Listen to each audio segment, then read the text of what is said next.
Mark Matheson lost all function below his chest after falling 20 years ago, but it hasn't stopped him from an attempt to paddleboard around Oahu. KITV4's Ashley Moser has his story. For Mark Matheson, getting in and out of the water is the easy part. It's when he's on his board that the real fight begins. Using only his upper body strength, he practices paddling techniques in Mauna Loa Bay. It's a routine. I'm not sure it's a science, but it's a routine. A grueling routine that has him training between 6 and 8 hours a day, 4 times a week. He's gearing up for his next adventure after crossing the Kaiwi Channel in several Molokai to Oahu paddleboard races. Well, the plan is to take a prone paddleboard and paddle around Oahu over 4 to 5 consecutive days.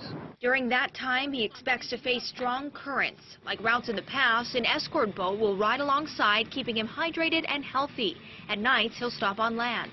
Just depends on the weather conditions, tides, currents, wind.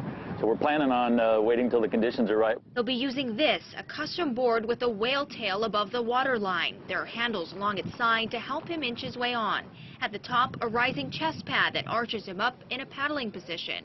Mark's coach, Mike Cote, has trained with him for 6 years. He says Mark's fighting spirit inspires everyone around him. It's unbelievable. It's made me a better person being with him, too. Just looking at him and saying, my God, if he can do it, everyone can. He helps Mark with timing and technique and says that's what will keep the journey under the 100-mile goal. I mean, he's stronger than the bull, and he has incredible persistence and perseverance.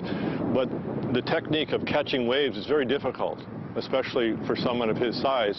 With the help of organizations like Board of Easter Seals and Access Surf, Mark says this experience will give others an opportunity to succeed. He's pledging to match up to $5,000 in donations to the groups. It was a way to just show that, people can be empowered. They can, as long as they put their mind to something, they can do it.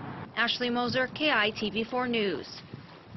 Mark's launch date is not yet set. It's based on weather conditions.